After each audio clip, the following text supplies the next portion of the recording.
You see that up there in the corner? Just a big puddle of gold on the edge there. That's really cool. God, seeing this right off the bat, I bet we might find some really nice ones. You won't believe what just happened in the Yukon. Parker Schnabel, the 30-year-old mining legend, has just pulled off something that almost seems impossible. We're talking about a $220 million gold discovery on land that everyone else had written off. And here's the wild part. He nearly didn't dig there at all. This isn't just another strong cleanup. This is the kind of discovery that comes along maybe once in a lifetime, if you're lucky. The kind that rewrites record books and makes veteran miners rethink everything they thought they knew about gold. So how did a piece of ground that 3 separate mining operations abandoned turn into the biggest discovery in gold rush history? And before this story gets even crazier, make sure you like and subscribe, because finds like this don't happen twice. It's mid-season, and Parker is already feeling the pressure. Operating costs are through the roof. He's spending around $100,000 every single day just to keep the operation running. Fuel alone costs $15,000 a day.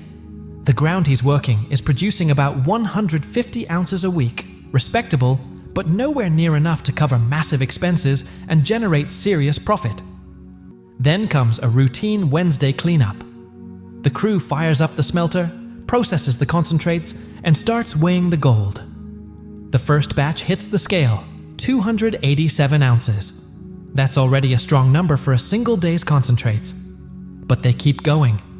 Second batch, 312 ounces. Third batch, 294 ounces. Mitch, Parker's longtime foreman, stares at the scale and says, "Something's not right.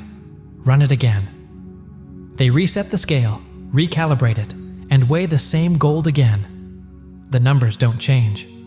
By the end of the cleanup, the total comes to 1,847 ounces.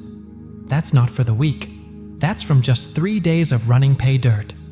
Nearly $4 million in half a week. Parker sits there doing the math in his head. If this ground keeps producing like this, they're not just having a good season, they're sitting on something historic. Now here's where it gets interesting. This wasn't prime ground. It wasn't some hot new claim everyone wanted. This property had been passed around for nearly 20 years, like a bad investment. First, a company called Northern Gold worked it from 2003 to 2007. They pulled roughly $2 million over 4 seasons, then walked away, saying it was tapped out. In 2011, a crew from Vancouver gave it a shot.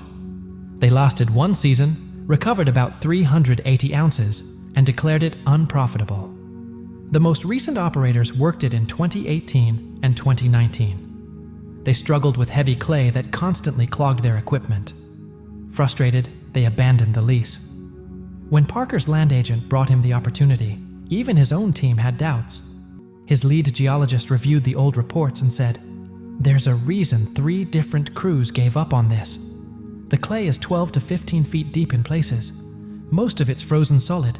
The numbers just don't justify the effort." But Parker doesn't just take someone else's word for it. He studies the drill logs himself. And that's when he notices something strange. The old drill data showed decent gold in certain areas. Actually, more than decent. But every previous operator focused on the shallow gravel near the surface because it was easier and cheaper to mine. What Parker saw was different. The deepest drill holes, the ones that went down 18 to 22 feet, showed exceptional gold values. The kind of numbers that, if consistent across a larger area, could represent a world-class deposit. So why did everyone miss it? Because those deep holes sat beneath the thickest, heaviest clay overburden. To reach that gold, you'd have to strip away massive amounts of frozen clay and worthless gravel first. It would cost a fortune, take weeks longer than normal, and require serious equipment. 3 different crews looked at that and said, "Not worth it." Parker looked at the same data and thought, what if they quit right before hitting the jackpot? Now he faces a decision that could either make him look like a genius or sink his entire season. He has 2 active cuts running. One is steady and reliable. It's not spectacular, but it's bringing in about $600,000 a week, enough to cover most costs and keep things stable. The smart move would be to stay there. Instead, Parker pulls his biggest excavator, a massive cat machine that costs $22,000 a week just to lease, off the profitable ground and moves it to this unproven area.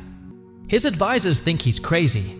His wash plant operator, Chris, tells him straight, "If this doesn't work, we're digging ourselves into a hole we can't climb out of." Parker's response? "I know.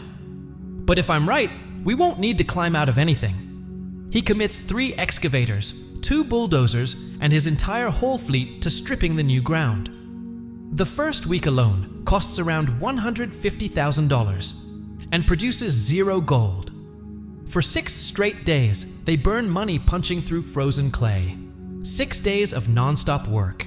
6 days with nothing to show for it. Then on day 7, they finally break through to the pay gravel. And immediately, something feels different. Instead of the usual 3 to 4 feet of gold-bearing gravel, this layer runs as deep as 7 feet in places, and it's dense, extremely dense. The kind of material that makes the excavator strain as it rips through it. Rick, Parker's excavator operator, radios in. "This dirt's heavier than anything we've run all year. I think we're into something good." They run test pans right there in the pit. Parker grabs a bucket of gravel, runs it through a small on-site test sluice, and starts panning the concentrates. First pan, visible gold immediately. Not just tiny flakes, chunky pieces. Around 40 to 50 pieces in a single pan. Second pan, even better. Over 60 pieces, including a nugget the size of a pencil eraser. Third pan, more than 70 pieces plus 2 larger nuggets. For comparison, when you're testing good ground, you're hoping to see maybe 15 to 20 pieces per pan. This wasn't just good. This was something else entirely.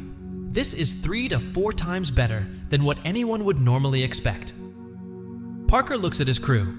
He doesn't celebrate. He doesn't shout. He simply nods and points toward the excavators. The message is clear. Move faster. Dig harder. By the end of the first full week running this new pay layer, they push their usual volume of dirt through the wash plant. But the gold total? 2,340 ounces. That's nearly $5 million in just 1 week of pay dirt. And it's not only about the amount, it's the quality. Parker sends a sample to the assay office in Whitehorse. Most Yukon Placer gold typically tests between 75% and 85% purity. This sample comes back at 92% pure gold. That's extremely rare for placer deposits. It means the gold requires very little refining before sale, and Parker is getting almost full market value for every ounce. Then there's the size of the gold itself. His crew is used to seeing fine gold, tiny flakes, almost powder-like. But this ground is producing nuggets, and not just a few. The largest single piece they pull weighs nearly 5 ounces. That one nugget alone is worth more than $9,000. After 3 straight weeks of consistent production, Parker decides to bring in a geological engineering firm to assess exactly what he's sitting on. They drill 23 new test holes across the claim, some reaching depths of 28 feet, mapping the full extent of the deposit. The results are staggering. The gold-bearing layer stretches across roughly 14 acres and maintains an average thickness of more than 6 feet. The engineers estimate there are over 300,000 cubic yards of pay material, all showing exceptional gold values. They run the numbers carefully, factoring in recovery rates, operating costs, equipment, labor, everything. Their conservative projection? $220 million in profit. Not revenue. Profit after expenses. To put that into perspective, most successful gold miners consider it a great season if they clear $5 million. $10 million is extraordinary. $15 million is legendary. Parker is looking at $220 million. So how did that much gold end up in one place? The geologists explain it like this. Around 15,000 years ago, during the last ice age, a massive river system flowed through this part of the Yukon. Not a small stream, a river possibly a mile wide in certain sections. As it moved through the mountains, it carried gold eroded from high-altitude veins. Because gold is heavy, it settled in areas where the river slowed down, bends, wider sections, natural drop zones. Over thousands of years, gold accumulated in these natural traps. Then, when the Ice Age ended, glacial movement buried the entire river system under thick layers of clay, gravel, and debris. What Parker discovered is what geologists call a superchannel, an exceptionally rich portion of that ancient river where gold heavily concentrated.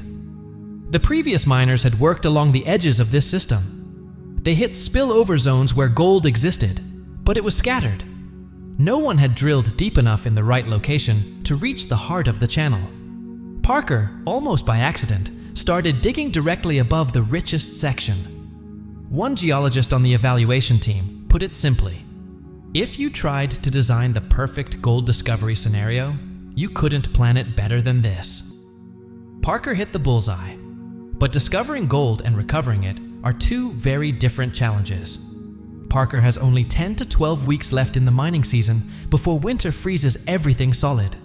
To extract the full value, he needs to process more than 300,000 cubic yards of pay before freeze-up.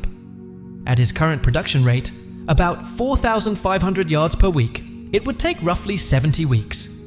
He doesn't have 70 weeks, he has 12. So he makes another bold move.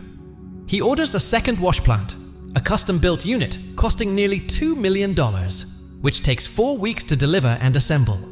He leases 2 additional excavators at $20,000 per week each. He expands his crew from 18 workers to 34, doubling his labor costs. His weekly operating budget jumps to nearly $300,000. But with 2 wash plants running, his new production goal rises to 12,000 yards per week. If he can sustain that pace, he'll process more than 140,000 yards before winter, representing over $200 million in gold value. After costs, that could mean $90 to $95 million in profit from a single season. That would shatter every record in gold rush history. So what's the real lesson here? Parker took a claim that 3 different mining operations had abandoned as worthless. He studied data that others ignored. He made decisions his own advisors thought were reckless, and he uncovered a $220 million gold deposit. Was there luck involved? Of course. No one drills a hole and hits the absolute richest zone based purely on skill. But it was also pattern recognition, geological understanding, the willingness to take calculated risks when the data suggests something others overlooked, and above all, the courage to commit everything: time, money, reputation, when you believe you're right. This discovery doesn't just redefine Parker's career. It changes how miners across the Yukon will evaluate ground for the next 20 years. Every abandoned claim, every dismissed drill log, every worthless piece of land, they'll all get a second look now. Because if Parker can uncover $220 million where everyone else saw nothing, what else is still out there waiting to be found? That's the true legacy of this discovery. Not just the money, but the reminder that sometimes the biggest opportunities are buried in the places everyone else stopped looking. And if you enjoyed this story, please subscribe to the Timefold channel. And don't forget to like.